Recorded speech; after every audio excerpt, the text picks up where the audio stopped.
Hello friends, so today we will be discussing the topic of continuity and differentiability. So it's a very important topic in mathematics and we'll do a quick revision basically. So first of all, suppose you have a continuous function, means if you can draw the function without lifting your pen. Like if you can draw the function like this, but suppose if I have a function which is like this, suppose here, then it is discontinuous here, so I have to lift the pen, then here. And suppose at this point, so let's say this point is A, and let's say this corresponding point is C, and this corresponding point is B. So at x equals to A, the value is actually C. That's why I have a filled circle. So the function is like this. It's going here, then here, then here, like this sort of. Okay. So if the value was so the value is actually C. That's why it's discontinuous at this point. At x equals A, the function is discontinuous. If the value would have been B, then the function would have been continuous, right? So now this kind of discontinuity is called a removable discontinuity because you can bring this point down. So if you just bring this point down, then you can remove this discontinuity. But suppose you have an asymptote like this, asymptote. Asymptote means this is going up to plus infinity, but it will go to very close to the y-axis, but it will never actually touch the y-axis. That means at this point 0, at this point the function will be discontinuous. And in this case, you can do nothing to remove this discontinuity. So these kind of discontinuity, they are called irremovable discontinuity. Now, for a function to be continuous at points, suppose for a function f of x to be continuous at x equals a, continuity of f of x at x equals a, there should be three conditions, and all three conditions should be satisfied. Number one, f of x should be defined at the point A. So let's check it here. At the point A, f of x is defined. It is C. There is a value, there is some value. The value is not here, but there is some value, it is defined. So this condition is being satisfied. Number two is limit as x tends to A from negative direction of f of x should be equal to limit as x tends to A from positive direction of f of x.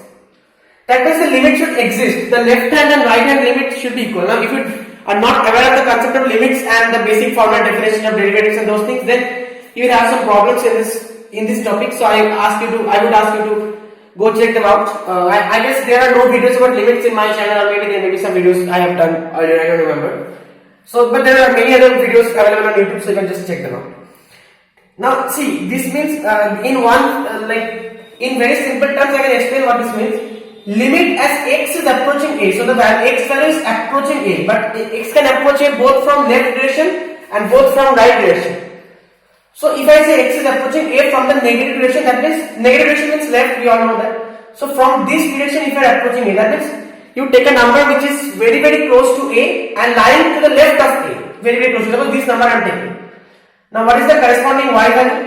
Corresponding y value is very very close to B. That means the limit is approaching B. As the x approaches A, the limit of f of x is approaching B. Similarly, if I approach A from the positive direction, that is from this direction. Suppose this number, then also the value is very very close to B, and if I come again more nearer to A, the value will be more nearer to B. So in both the cases, the limits are equal. The limits are approaching B, so that this second condition is also being satisfied. But the third condition is that f of A should be equal to limit as x tends to A of f of x. This condition is not being satisfied by this function. Why? Because you see, f of A means the actual value of the function at A. That is clearly given to be C. But the limit as f of x approaches f of A, that is B. So this B and C, they are not equal. So these two should also be equal. That means if this C point was here, then obviously it would have been a continuous function. So that is, these three conditions are therefore continuity. And suppose if you have an open interval AB, suppose A and B, suppose this is an open interval, means A and B are not included. Then for this interval to be continuous, it should be continuous at each point. Continuous at each point in A to B. And if it's a closed interval, suppose I am taking a closed interval, that means I am including A and B. Then continuous at each point, obviously, it should be continuous at each point in the interval open interval A to B. And limit as x tends to A from the positive direction of f of x should be equal to limit as x tends to B from the negative direction of f of x. Why? because you are interested only in, I hope you can see this, right? I'm extremely sorry, yeah, I think you can see it now. So the thing is that, see, you are only interested in the region in between, so you should approach A from this side, that is from the positive side. That's why limit as x approaches A on the positive direction, and B you should approach from this side. This area and this area are not of interest to you. So that is fine. That is the reason. Now we will solve some questions based on this.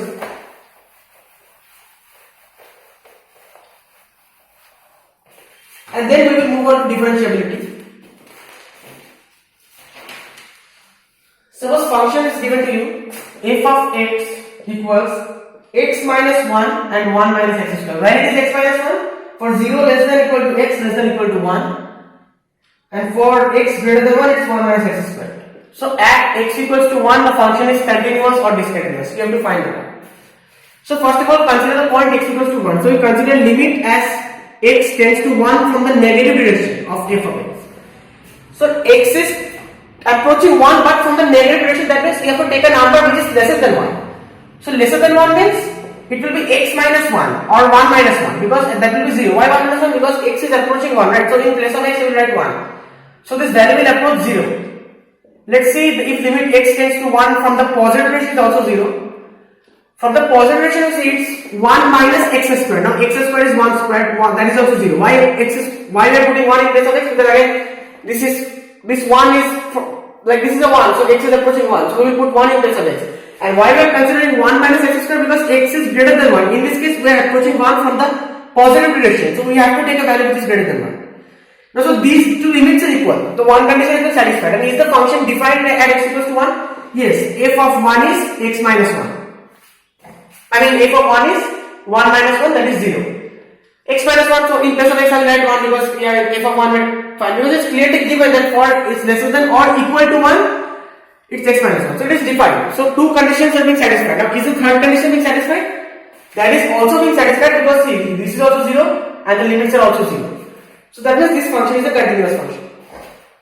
Next, suppose f of x is x plus 3 and 4 minus x. This is for same 0 less than x less than 1 and x greater than 1. Now continuity at x equal to 1. In this case you see limit as x approaches 1 from the negative direction of f of x. So it's lesser than 1, so that means 1 plus 3, that is 4. In place of x I will put 1, same procedure, same concept. Limit as x approaches 1 from the positive direction will be 4 minus x, that is 4 minus 1, 3. So these two are not matching. That means look no further, you can like guarantee, I can guarantee you that this is not a continuous function. This is a discontinuous function. Okay?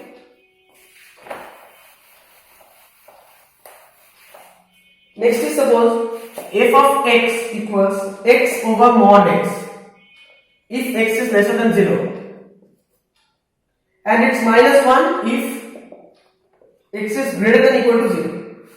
So in this case, see, you have to consider the point 0, whether the function is continuous at the point 0. So at the point 0, if you see limit as x approaches 0 from the negative direction, x tends to 0 from the negative direction of f of x. That means we have to take the x over mod x case. But if I directly write 0 over mod 0, that is undefined, that is like nonsense. So we cannot do that. So what we have to do is that limit as we will write h tends to 0. Now what is this h? This h is such a number which is lying to the left of 0 because we are considering 0 minus, right? 0 from the negative direction. That means 0 minus h. Suppose this is 0. And suppose this point is h. Right? So, I mean, this point is supposed to say minus h actually. Right? Because h is a number which is lying to the left of 0. So, obviously it will be a negative number. That is the concept. Now what is this point? It is obviously 0 minus h, or you can say minus h this point. So that is what we are considering. So we can write it like this: limit as x tends to 0, f of x can be written as limit as h tends to 0, 0 minus h. We can write it like this. Now we can say, now the, sorry, f of 0 minus h obviously, because f of x, now f of 0 minus h. Now f of 0 minus h, now this 0 minus h is equivalent to x. So we have to write 0 minus h over mod 0 minus h. That means minus h over mod of minus h is plus h, that is minus 1. So the limit is from as x tends to 0 from the negative direction is minus 1. The limit as x tends to 0 from the positive direction is given minus 1. It is already given to you, it is minus 1 because x tends greater than equal to 0. So minus 1, that means both the limits are equal, one condition is being satisfied. Now is x defined at 0? Yeah, it is defined minus 1 and these two values are equal. That means this is a continuous function. There are no discontinuity.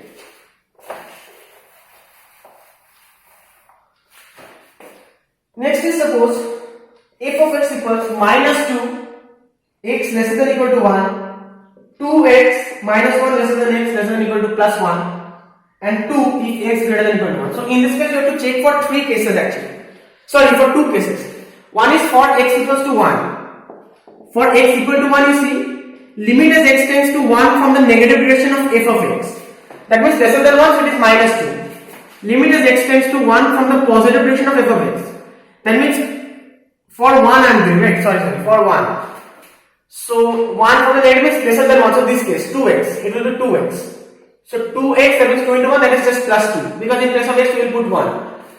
Limit of x tends to 1 from the positive direction is greater than 1, that means it is 2. So this is fine. And what is limit at x equal to 1? Sorry, what is the function at 1?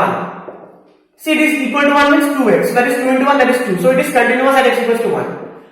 Now for x equals to minus 1, limit as x approaches minus 1 from the negative direction of f of x is x approaches minus 1 from the negative direction. This is minus 1. No, that's why I thought something was not right. This is minus 1. Alright.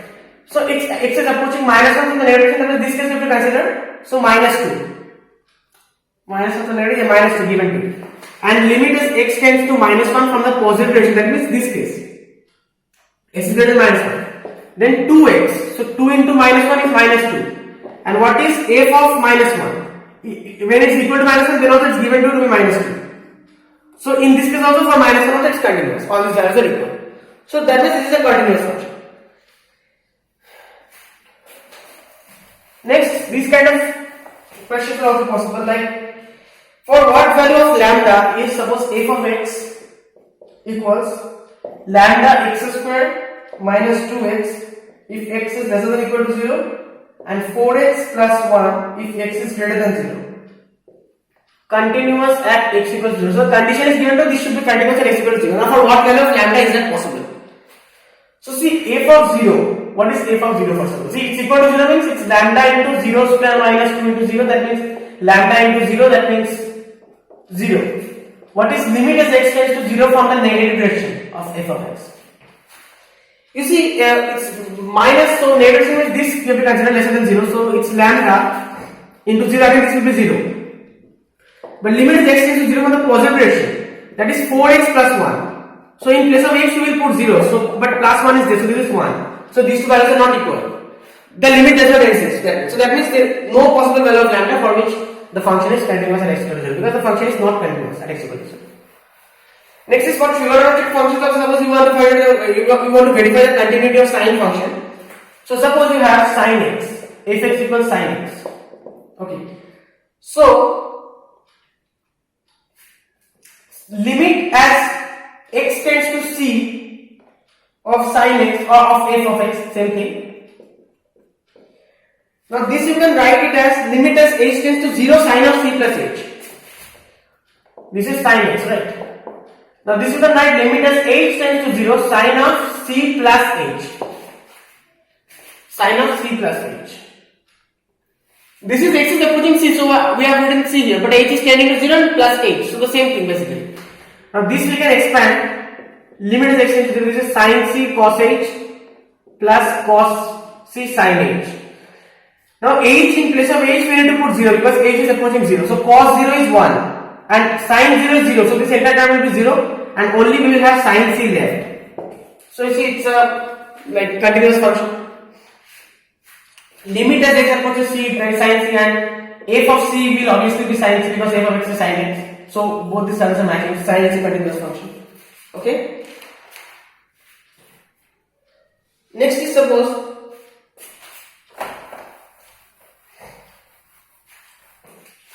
f of x equals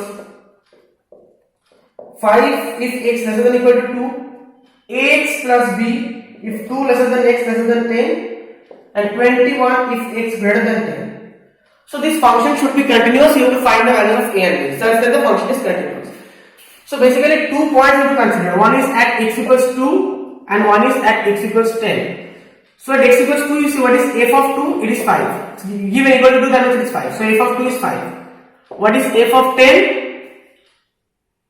Okay, it's greater than equal to 10. Okay, so it's 21. What is limit as x tends to 2 from negative direction of f of x? That means lesser than 2, that means this is 5. What is limit as x tends to 2 from positive direction of f of x? That means it's greater than 2, so ax plus b. Now ax plus b should be equal to 5 because this function should be a continuous function, so this and this all should be equal. So one equation we are getting ax plus b equal to 5. Next is here, limit as x tends to 10 from the negative direction, that means lesser than 10, this is of f of x, this should be ax plus b. So here in place of x we will put 2 because 2a plus b, because ax plus b, so x is approaching 2, so 2a plus b is 5. And here in place of x we will put 10 because x is approaching 10, so 10a plus b should be equal to 21. Because see, this is 21, so it should have been 21, and limit as x tends to 10 positive is already given 21. So that means we have to solve this equation. So that is so b equals 5 minus 2a, and this is 10a plus b, so 10a plus 5 minus 2a equals 21. That means 10a minus 2 is 8a equals 21 minus 5 is 16, a is 2 and b is 5 minus 4 is 1, a is 2 and b is 1. Okay. Now one more property which you remember is that suppose how you will have the idea of composition of function. Suppose if we have g composition f of x, this simply means g of f of x. G of f of x means suppose f of x is cos theta and g of x is x squared. So f of x is, let's say, cos theta. Now this thing we are considering in place of g. So g of x, now in this case x is equivalent to cos theta. So here x is being squared, so this will be cos theta whole square or cos square theta. So this is the idea. Now if the thing to remember is that if g of, suppose continuity function, suppose cos x squared, this function you have to prove that f of x is cos x squared, this function you have to prove that this function is continuous. What you can do is that you can take gx to be cos x, g of x to be cos x, and h of x to be x squared. Now g of h of x, g of composition h of x, that means g of h of x will be what? H of x is x squared. See, h of x is x squared. Now this in g function, so g function is cos, so cos x squared. Now this cos x is continuous function, like we proved the continuity of sin x, so like that you can try and prove the continuity of cos x also. And x squared, see, any polynomial is a continuous function. X squared is a polynomial, so this is also a continuous function. The theorem is that if g of x and h of x are continuous, then g composition h of x will also be a continuous function. That is the theorem. So you don't need to prove cos x squared is continuous, you can just show it like this in this way. Next we move on to differentiability. Okay. So give me 1 second, let me drink some water. Okay. So what's the basic idea of differentiability? Suppose derivative of f(x), you can write it like this. Derivative of f of x at some point c is limit as h tends to 0, f of c plus h minus f of c divided by h. This is the formal definition of derivatives. Now the derivation of this, how it's coming, I cannot show you in this video, but I guess I have done a video on this, and it's, or else you can check it out. So see, if limit not exists, then function is not differentiable at that point. And every differentiable function is a continuous function. Every differentiable function is continuous. Okay. Now first thing is that suppose a chain rule of derivatives. One of the most important rules. Suppose f of x is y equals f of x 2x plus 1 whole cube. You are asked to find y prime. Y prime means ddx of y. That means ddx of f of x. The derivative of the function f of x with respect to x. Now how do we find this? So see, this formula I think you should be knowing, and I actually did a derivation of this formula also. The formula was that ddx of x to the power n is n x to the n minus 1. This you can derive easily from binomial method, you can derive then from some other way also you can derive. But here the problem is that we have 2x plus 1 the whole cube.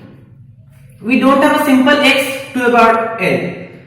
So we cannot, if we write 3 into 2x plus 1 to the power 3 minus 1, if we write like this, then this will be wrong. Because in this case, this will be correct if this was the x, but here it's x and here it's 2x plus 1.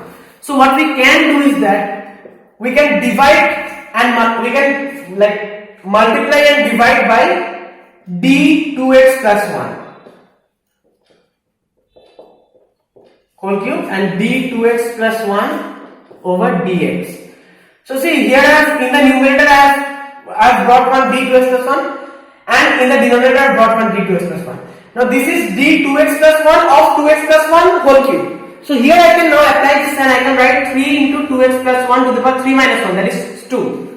And but for this to be correct, I need also to multiply this thing, that is d of 2x plus 1 with respect to dx. I hope you get the idea because basically this is the same thing as this. I have only multiplied and divided by d2x plus 1, but I am doing the derivatives like this. This is making my task easier. So what is this? dd2x plus 1 is 2 is a constant. So this is basically this is the first example I am showing you. So let me show the entire step. ddx of 2x plus 1 means ddx of 2x plus ddx of 1. You can write like this. Now ddx of any constant is 0, so this will be 0. And this is 3 and this 2 will basically come out because this is a constant. So 3 into 2 is 6. Then 2x plus 1 whole square and this will be x. So 6x 2x plus 1. ddx of x is 1. 2 will come out and ddx of x is 1. So 6 into 1 is 6. So the answer will be 6 into 2x plus 1 whole square. Next is what's the idea of implicit functions. See, some functions you have, like, let me show you from the NCERT only. Suppose x minus y minus pi equals 0. So you can directly write that y is x minus pi, right? So these are called explicit functions. Explicit functions. You can actually separate out y on one side and you can write what y is exactly equal to. But suppose you consider this function x plus sin xy minus y is equal to 0. Now in this case, if you try to separate y, that will be a very complicated task, because even if you try to apply inverse trigonometry and everything, but that will be a very complicated task. You cannot just separate y like this. So what do we do in case of implicit functions? So we will see that. But before that, let's do some. I just gave you the idea of implicit function, but let's do some practice on chain rule, because chain rule is very important. Suppose y is given to you cos of x cube into sin squared x to the power 5. So first of all, these formulas you should remember. These two formulas I am telling you very, very important. ddx of u divided by v, that is in the denominator you will have v squared. Ddx of u divided by v, in the denominator you will have v squared, and in the numerator first of all you will do the, actually let me check it first.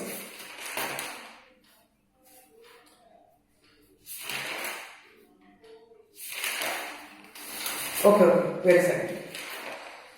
It was, I just forgot the, first of all v u prime. First of all, you will differentiate the numerator. So u prime and keep v constant, keep the denominator as it is. Then subtract u v prime. In the subtraction, in the second term, you will differentiate the denominator and keep the numerator as it is. And for the product rule, ddx of u v is multiplied, then that is, first of all, u is a constant and you will differentiate v plus treat v as a constant and differentiate u. So here we have c cos x and sin squared x to the power 5. So basically we have u v type function here. That means what we have to do is that we have to write, first of all we have to treat cos x cube as a constant and we have to write ddx of sin squared x to the 5. Plus we have to treat sin squared x to the 5 as a constant and write ddx of cos x cube. Now see, this is cos x cube as it is. Now ddx of sin squared x to the 5. So see, first of all what to do? Suppose ddx of sin x we know what it is. But here we have ddx of sin squared x to the 5. So sin squared x to the 5, suppose we have to, first of all we can write sin x to the 5 whole square. So d of d sin x to the 5 of sin x to the 5 whole square. Then d of x to the 5 sin x to the 5. See, we are just multiplying and dividing by this d sin x to the power 5. Okay. Then dx of x to the 5. Now this is very important. It's very important that you understand this. See what I am doing. ddx of sin x to the 5 if I write. First of all, initial step I should have written ddx of sin x to the 5. But again, ddx of sin x to the 5 I cannot do. ddx of sin x I can do, but ddx of sin x to the 5 I cannot do. Because this is sin x to the 5, not sin x raised to the power of 5. Okay. So that means I have to write ddx to the 5 of sin x to the 5, then ddx of x to the 5. The same thing, I'm just multiplying and dividing by x to the 5. I'm just multiplying and dividing by x to the 5, same thing, and then I have this ddx of sin x to the 5. So this is what I'm doing. That means cos, this term I'm writing later, okay? Cos x cube dd, so see ddx of x squared, that means 2 sin x to the 5 to the power 2 minus 1 is just 1. Then ddx of sin x is cos x, so cos x to the 5, and ddx of x to the 5 is 5x to the 4. So x to the 4 and 5 into 2 is 10. So this is what we are getting for the first term. Okay. So just remember this. Now for the second term I am writing here only. So this term is done. This is done. Now for this term you see sin squared x to the 5 as a constant. Now ddx of cos x cube. So ddx cube of, this is not cos x whole cube, this is cos x cube. Okay. So first of all what we have to do is that ddx of cos x cube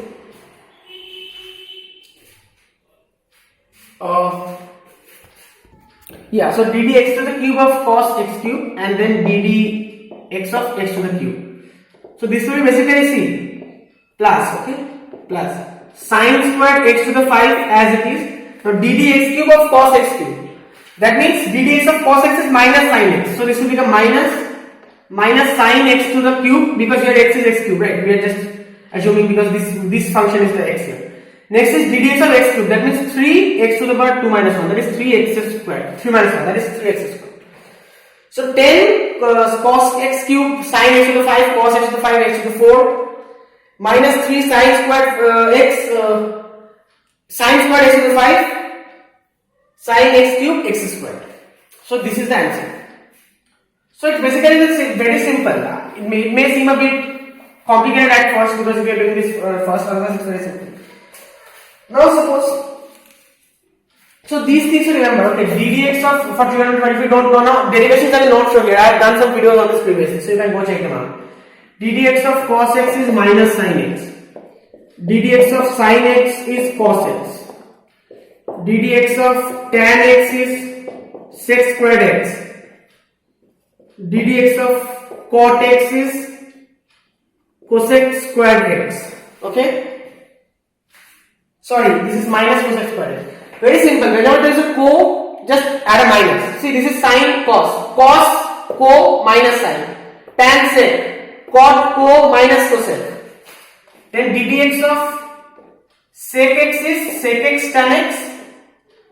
And ddx of cosec x is minus cosec x cot x. So see, these things like,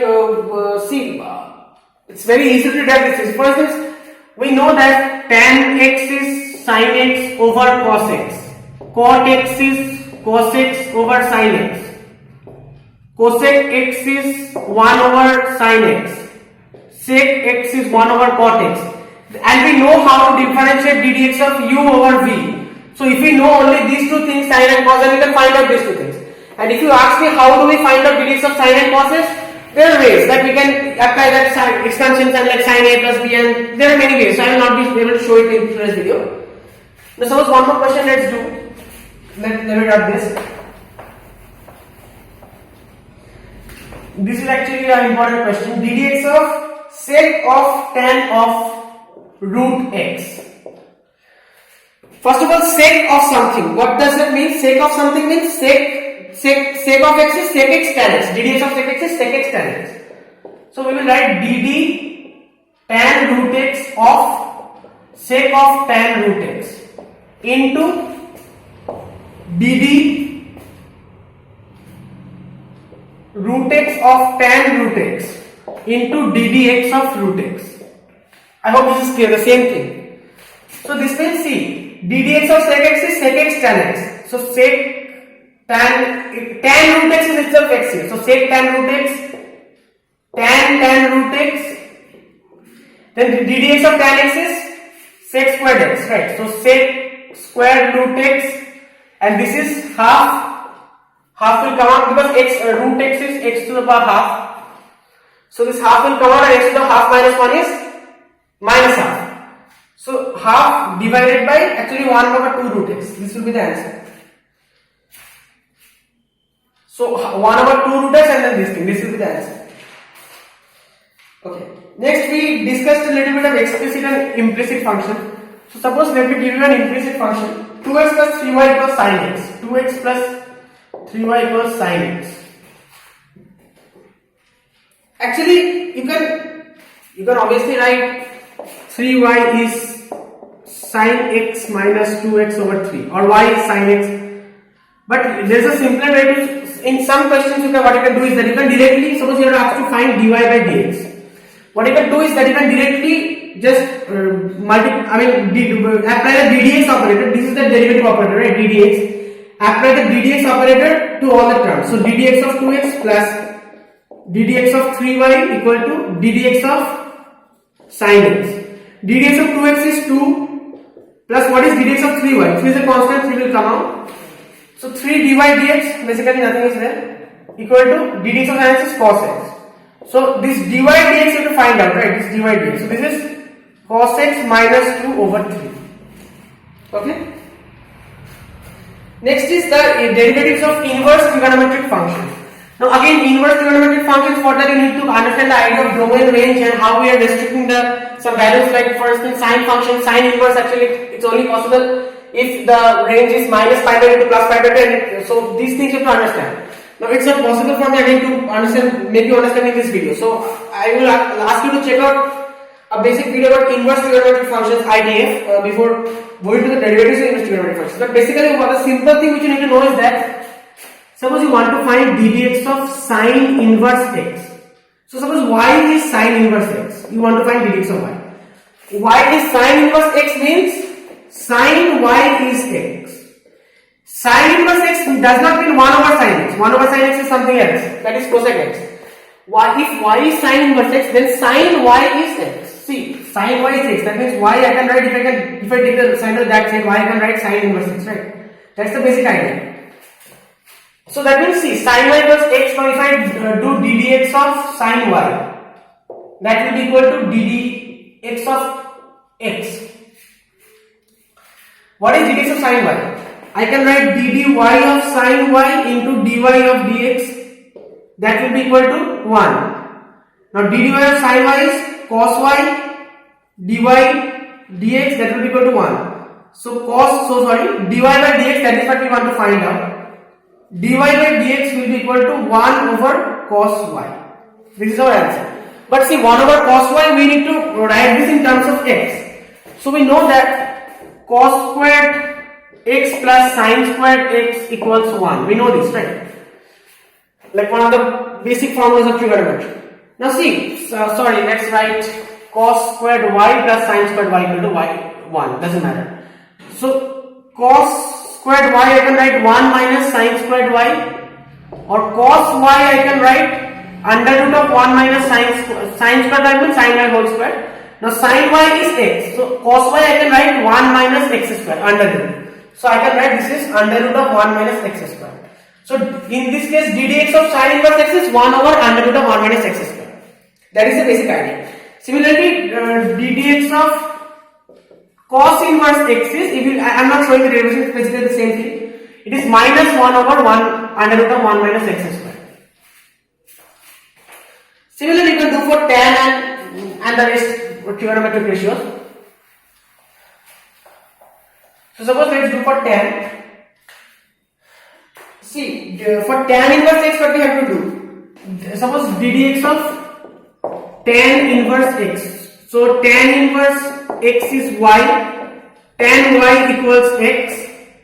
That means what is for tan we have sec, what is the ddx of tan? Dy ddx of tan y means first of all we will have dy of tan y, that means sec squared y, and then we will have dy dx, and this is equal to 1. Now one thing you should know, sec squared y minus tan squared y is equal to 1. It is a minus, okay? So sec squared y I can write 1 minus tan squared y, or 1 plus tan squared y, or 1 plus tan squared y. So tan y is x, so tan y whole squared is x squared, so 1 plus x squared. So I can write 1 plus x squared, sec squared y. dy by dx equals 1. That means dy by dx equals 1 over 1 plus x squared. No under root or anything in this case. Similarly for cot it will be minus 1 over 1 plus x squared. Just minus here for cot. Okay. Next is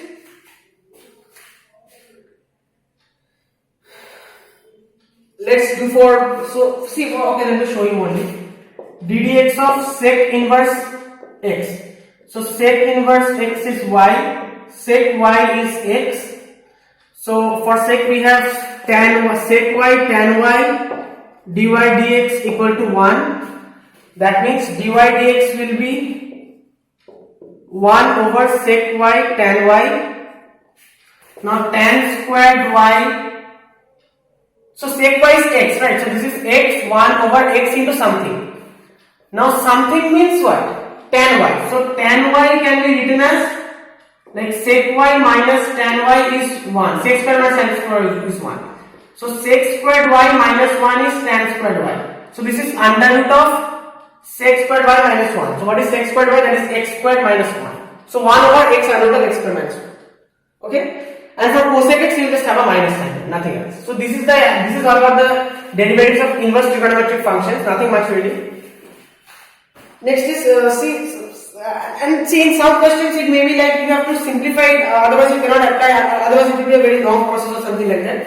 Like one such question you can consider. Suppose you have y equals sec inverse 1 over 2x squared minus 1. So you know what is the derivative of sec inverse x. But if we assume this big thing 1 over 2x squared minus 1, it's very run into problems. So in this case what you can do, just add these kind of assumptions, these kind of substitutions you need to learn more about inverse trigonometric functions. There you can learn about these things, like where to assume what. So assume x equals cos theta, then it will be sec inverse 1 over 2 cos squared theta minus 1. Now this you can write sec inverse 1 over cos 2 theta.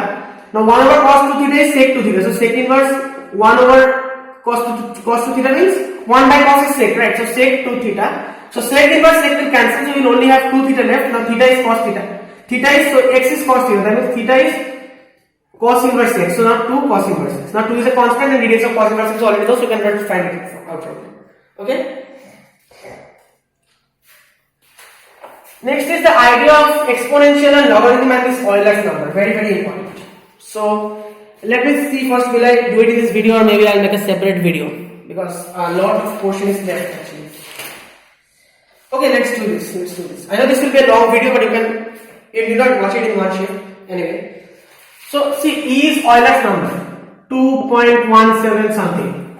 2.718. Yeah. So what is special about this number? In very simple terms, I can tell you. ddx of e to the x is e to the x itself. No change. If you take the derivative of this function, then you will get the function itself back. And if you have suppose ddx of e to the kx, where k is some constant, k can be minus 1, k can be plus 2, whatever, then it will be k e to the kx. Just the k will come out, and then again e to the kx. Same thing you will get. Now, how come this is possible? Suppose an exponential function 2 to the t. So this pt I have written because this can represent a population function or something like that. Anyway, let's write f of t. Doesn't matter. Because in the example I have written in my copy, I have written pt, right? So anyway, f of t is 2 to the t. Okay. So this will go on, right? So this is an exponential function, exponential growth. First 2 to the 1, then 2 to the, first 2 to the 0, then 2 to the 1, so 0, 2, 4, 8, 16 and so on. So if I want to find ddt of f of t, that will be what? So using the formal definition of derivatives, you can say that will be limit as dt approaches 0, f of t plus dt minus f of t over dt. Now here the function is that you are raising it to the power of 2. So that means limit as dt approaches 0, 2 to the power t plus dt minus 2 to the power t over dt. Now this you can further write it like this, limit as dt approaches 0, 2 to the t, so exponent 2 to the t plus dt, that means 2 to the t into 2 to the dt, right? Into 2 to the dt minus 2 to the t. Now from here if you take 2 to the t common, you will get 2 to the dt minus 1 over dt. Now you see, this 2 to the dt minus 1 over dt. So dt is approaching 0. Now as dt approaches 0, this value approaches a constant. Okay. So that means we get ddx of 2 to the x is, this is 2 to the t only, t I am just replacing with x and nothing else. That is we are getting 2 to the x into some constant, that is actually 0.693 in this case. If you can check it out, you can take very small values of dt and you can check it out. 2 to the dt minus 1 over dt, you will get 0. The value converts to 0.693. Now the question is, so if this function is 2, if the base is 2, then this constant is 0.693. Now if you check, if the base, suppose if I take this Euler's number 2.718, then I will get 2 to the x into 1. In that case this constant will be 1. So that is what is special about Euler's number, because if you do the derivative you will get the number back itself, because 2 to the x into 1 is just 2 to the x. Sorry, e to the x. This is e, okay. 2 to the 7 1x got e. So that means ddx of e to the x is e to the x. This is the primary reason why it's happening. Okay. And for logarithms, see, suppose you have log to the base n of a, that means what? Suppose this is x. So that means, so suppose this is x, that means a is n raised to the power of x. This thing you should know, I guess. So suppose you have a function like this, suppose y equals f of x raised to the power of g of x. So if this power was some square, cube, whatever, then you can apply that nx n minus 1 rule. But the power is also variable, also function. So what to do in this case? Take log on both sides. Log y equals log f of x to the g to the x. So log y equals this g to the x will come out. This is the formula of logarithm. Log f of x. Okay. Now you see, ddx of log y, we have to consider ddx of log y. What is ddx of log y? First of all, you have to take ddx of dy of log y into dy dx. I am just doing in one step. Now dy of log y is 1 by y and dy by dx is dy by dx. And here also you have to take the ddx. Okay, you have to take the ddx. So ddx of gx and log fx. So that means first of all g prime x log fx and then 1 over fx f prime x gx. Just the product rule. Just I am telling this, suppose these two functions are multiplied, so the product rule to apply. You have to take ddx of g of x into log of f of x. So first of all ddx of g of x, that is g prime x, and log f of x we will treat as a constant, plus log f of x we will be differentiating, that means 1 over f of x, but then f of x also we will differentiate with x, that is f prime x, and then g of x we will treat as a constant. So this is how you have to do logarithmic differentiation. Simple example, let's do. Suppose you have y equals x to the power sin x plus cos x.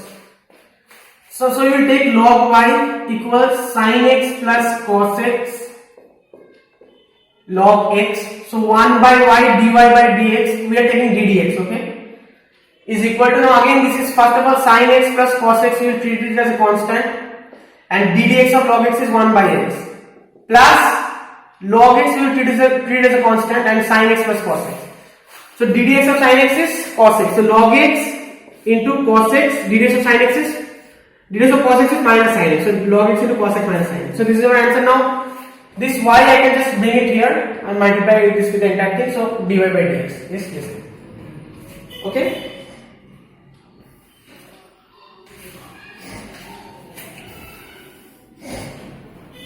So yeah.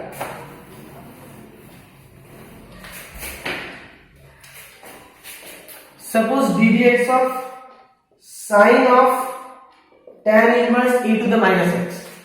Very important question. So dd tan inverse e to the minus x of sine of this thing. So ddx of sine x, basically this is of the form ddx of sine x. So that is cos x, right? That means cos of tan inverse e to the minus x. Next, what will come? ddx of tan inverse x. So dd e to the minus x of tan inverse e to the minus x, then ddx of e to the minus x. So tan, for tan, what was the formula? I guess it was 1 over 1 plus x squared. So 1 over 1 plus x squared, where x is e to the minus x. So e to the minus x square, that is e to the minus 2x. And next is what is this? ddx of e to the minus x is minus 1 will come out, as I already told you, minus 1 will come out and e to the x. So this is our answer. Okay, minus e to the x, yeah, cos tan inverse e to the x, 1 plus e to the minus 2x. So pretty simple. Suppose y equals under root of e to the under root x. Suppose, then what to do? So this is basically under root of, I can write it like this, e to the root x to the power half.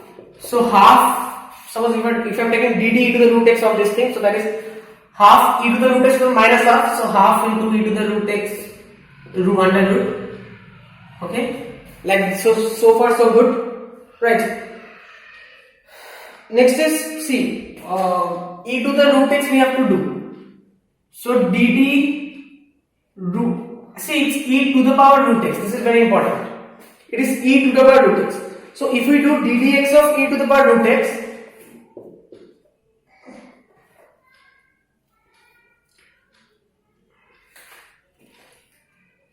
so ddx of e to the dd root x of e to the root x we have to do, because it's a root x, right? So ddx of e to the x we can do. Okay. So that means then we have to do d root x by dx. So that means, what is this? dd root x of e to the root x is just e to the root x. So e to the root x, and here we have, now dd, this one will be 1 over 2 root x. This is a, you can check it out, I'm just writing it in short. So 1, 2, so 2 2's in the denominator, that means 4 e to the root x under the whole under root, and then again root x. So this will be our answer. Okay, this will be our answer. Next is, two more questions before we move on to parametric functions, because these two questions are like perhaps the most important questions. Suppose we have y to the x equals x to the y. You have to find dy by dx. You have to find dy by dx. So take log on both sides. So x log y will be equals to y log x. Now you apply dy by dx. Obviously you have to apply dy by dx. So if you apply dy by dx, first of all, and then you have to apply ddx operator. So ddx of x log y is equal to ddx of y log x.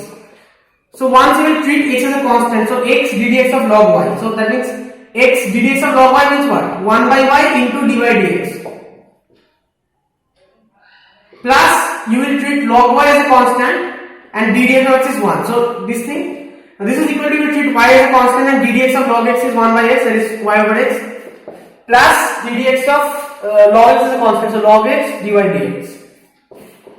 That means bring all the dy dx terms to one side. That means we will get dy dx common, x over y minus log x is equal to y over x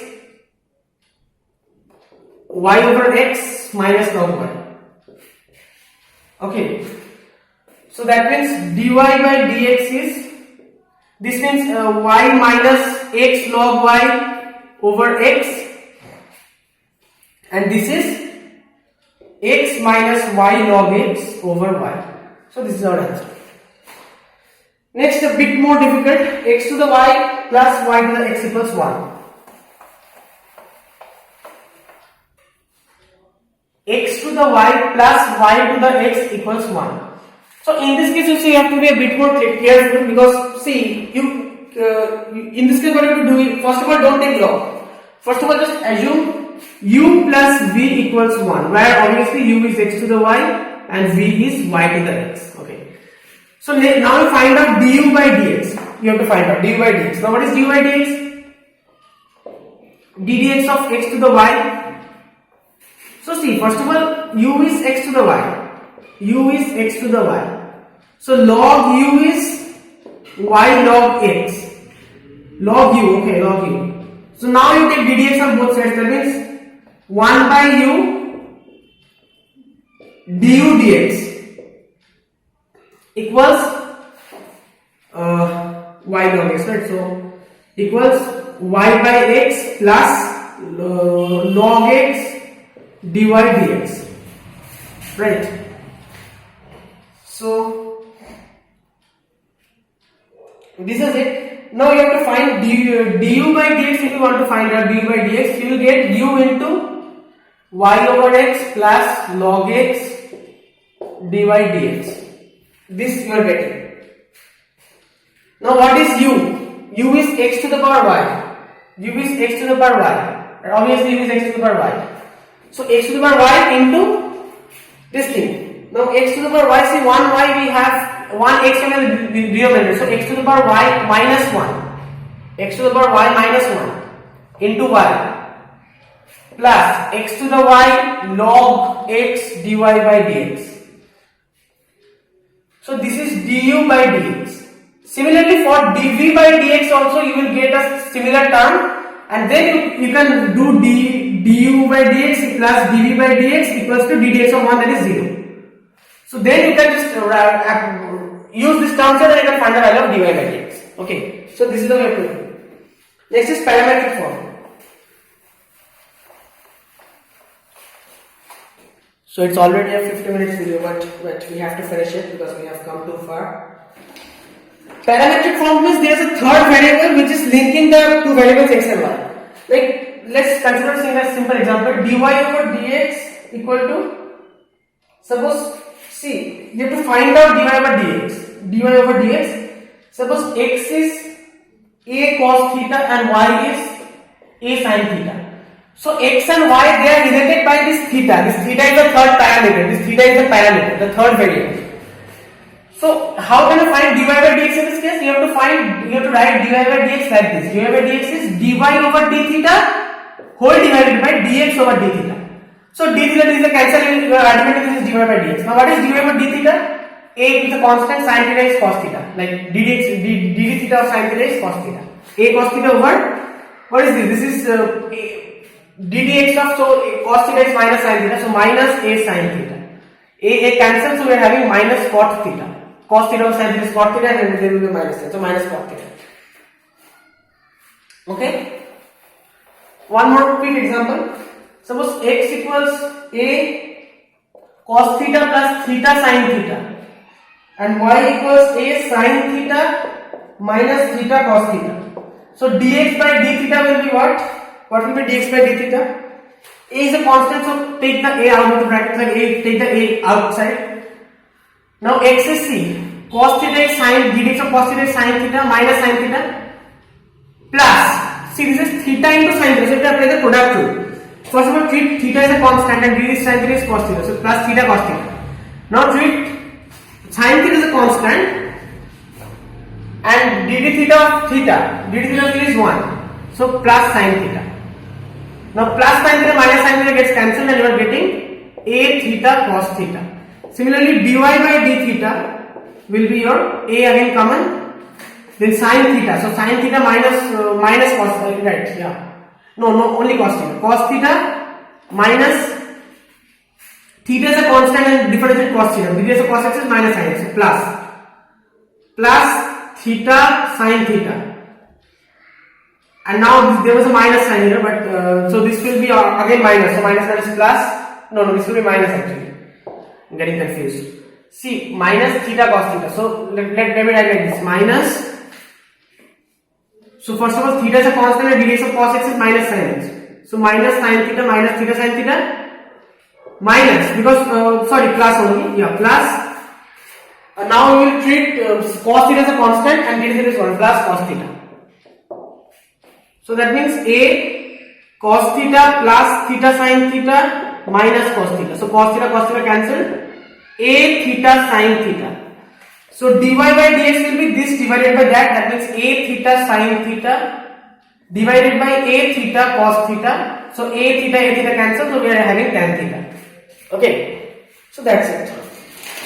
Next is this is a very important question. And then we will do second order derivative and MDT and Rolle's theorem. Then I'll just a little bit portion is left. Just bear with me for 10 more minutes.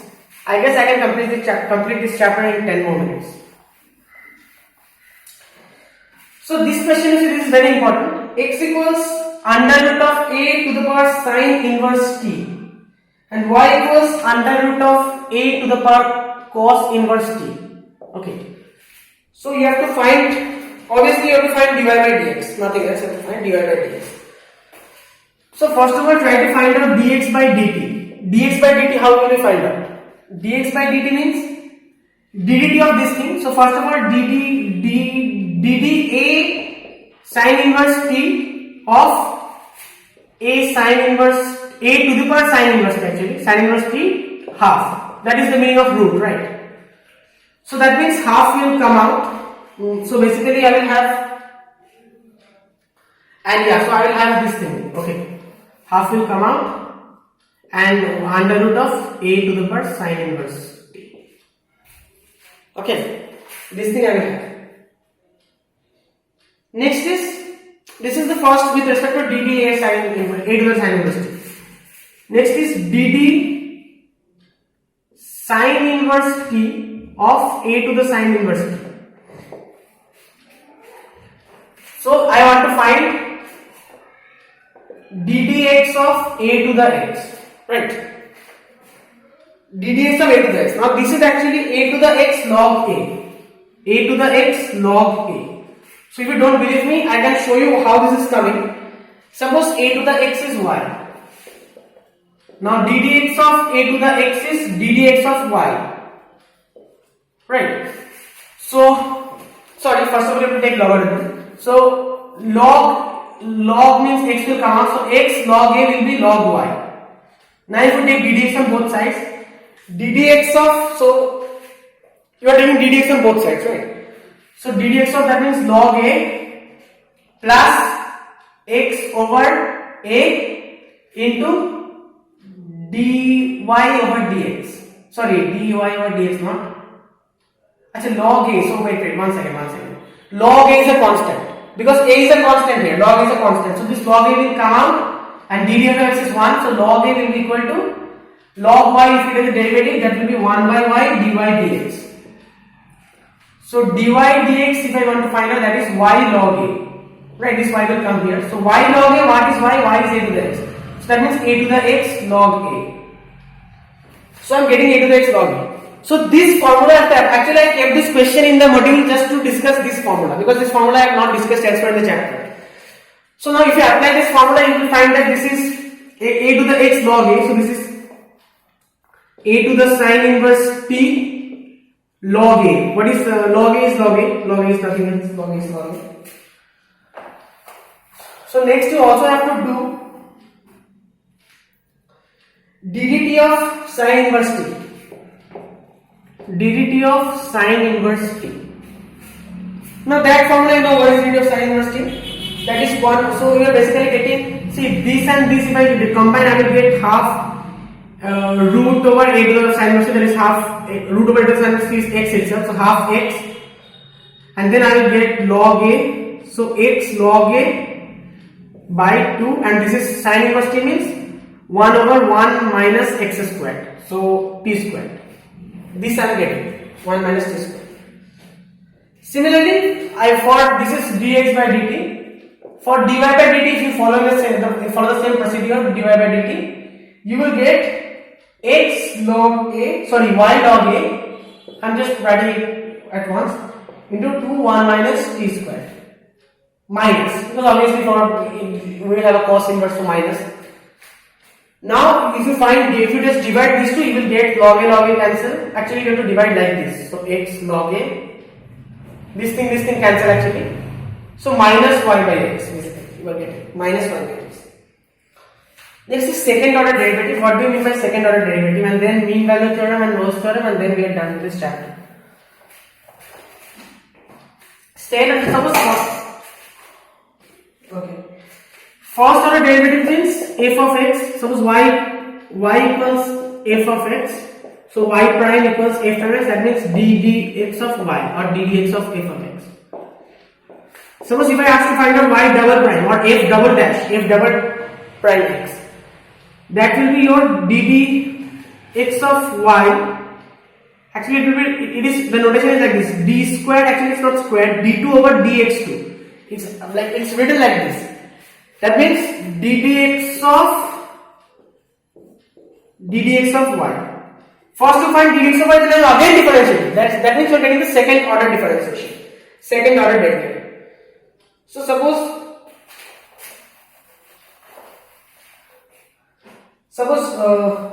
y equals log of log x. Find y double prime. So y prime will be what? Log of something means what? 1 over that something, that means 1 over log x, and then ddx of log x. That means 1 over log x, ddx of log x is just 1 over x. So 1 over x log x. Okay, 1 over x log x. Now this thing you have to again differentiate, y double prime. So this thing again you have to differentiate. That means 1 over u over v form, that means the denominator squared, x log x whole squared. Now first term will be 0 because it's the derivative of 1 is 0, 1 is a constant, so 0 into x log x is 0. Minus, because x is the quotient rule, so minus x log x. So first treat x as a constant and ddx of log x is 1 by x. That is x over x is 1. Minus 1. Plus, but it will become minus actually because this was in bracket, right? Or you can write it like this, bracket plus. Plus now you will treat log x as a you will treat x as a constant and you will treat log x as a constant and ddx of x is 1. So log x. So minus 1 plus log x over x log x whole square. This is the double derivative. Next is there is one more example. Suppose e to the y into x plus 1 equals 1. In this case, you see one interesting thing. Suppose I do ddx of this thing, ddx of e to the y into x plus 1. I will get what? E to the y x plus 1 plus e to the y ddx of x plus 1 is just 1. E to the y x plus 1 plus 4, right?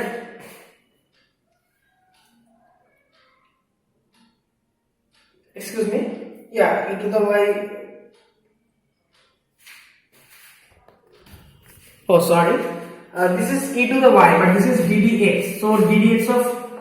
So first of all, e to the y dy of e to the y, that is e to the y into dy by dx. I have to write into x plus 1 plus e to the y into 1. That is just e to the y. This is equal to 0. ddx of 1 is 0. That means e to the y. If I take common dy over dx, so e to the y I can just cancel them out because this is 0 anyway. So dy by dx is what? Plus 1, right? So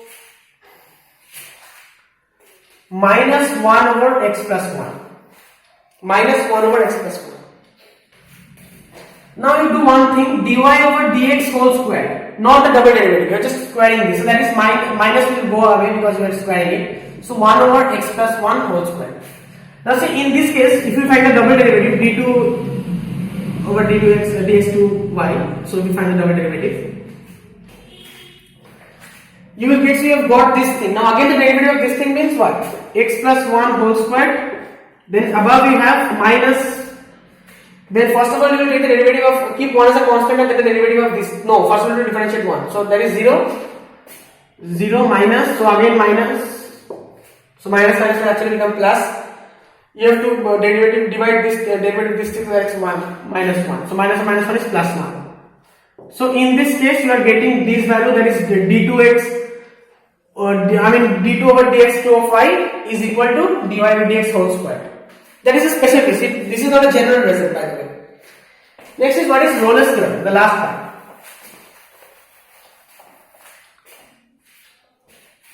Rolle's theorem. Rolle's theorem and mean value theorem. Okay, I'll not write in that part. Okay. So suppose if So basically if you have 2 points, suppose this is the x-axis, this is the y-axis. Suppose if you have 2 points at the same distance from the x-axis, like this point is, both these points are the same. So suppose this is A and this is B. So f of A, that means this point is equal to f of B, same point, right? So f of A is equal to f of B, okay? Then if this is the case, this is given to you, then there must be C belongs to A, B, in between A and B, then there must be some C in between A and B, and this function joining A and B, right? This is not the function. Yeah, the function can be this, but the function can be like this, it can be like this, it can be like this, anything. Just a continuous function joining this point to this point. So these 2 points are at the same level, like at this level, but the function is, it's not a straight line function, it's not given anywhere. So suppose it's like this. So the thing is that there must be some C in between A and B such that the slope is 0. That means the derivative of C, f prime C is 0. So obviously see in this case here the slope, at this point the slope is 0. It's 0, right? At this point the slope is 0. Here we are having some slope. Here also we are having some slope, but at this point the slope is 0. At this point the slope is 0. Now this is obvious. Why? Because see, you are moving from one point to another point in a continuous way. There is no discontinuity. You are moving in a continuous way and both these points are at the same level. That means you cannot go on moving infinitely upward, because then the points are not at the same level. Or you cannot go on moving infinitely downward. You have to either start upward then come downward. So in the middle there will be a point where the slope will be 0. Or you have to start downward and then go upward. So again in the middle there will be a point where the slope will be 0. This is all about Rolle's theorem. Now we have a MPT mean value theorem is a general extension of Rolle's theorem, because it's a generalization of Rolle's theorem.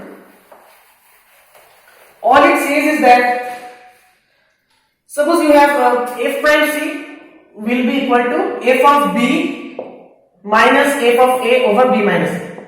Same conditions, like, but in this case f of B is not equal to f of A. This you remember. See, f prime C is, if f of B is equal to f of A, as I have already seen in Rolle's theorem, then this f of B minus f of C will be 0, but B minus A will not be 0. B minus A will be some finite value on the x-axis. So 0 by anything is 0. So in that case, f of C will be 0, the slope will be 0. That is obvious. We already saw in Rolle's theorem. But in this case, suppose f of B and f of, okay, one second. Suppose f of B and f of A are not 0. Like not equal. So suppose this is A and this is B. Suppose this is f of A and suppose this is f of B. So they are not equal. But so in this case, suppose if I am having like this. So see, at no point we have a 0 slope. Even at this point the slope is, we have a positive, we have a slope, it's not a 0 slope. We have a slope like this, right? It's not a 0 slope. Now see, basically what does this mean? What does this thing mean? That means there will be some C in between A and B in this case, such that the tangent drawn at that point C will be parallel to the line joining A and B, to the FA and FB, to the secant joining these 2 points. The secant, this is joining these 2 points, and the tangent, suppose at this point the tangent will be parallel. Suppose even if the function was like this. So suppose this line and suppose at this point. So there must be at least one point C in between A and B where the tangent will be parallel to the secant. Now if I make B is equal to A, then this tangent will also become horizontal, the slope will be 0. But that's the only special case. The general case is this mean value theorem, MVT. Now relates to, I guess 2 questions. Yeah, 2 questions based on this and then we will be done with this chapter. Suppose verify Rolle's theorem for f of x equals x to the 4 minus 2x square in the interval minus 2 to 2 closed interval. So see, what is f of minus 2? So this is A and this is B. First we have to find out f of A and f of B. So f of minus 2 is minus 2 raised to the power 4, that is just 2 raised to the power 4,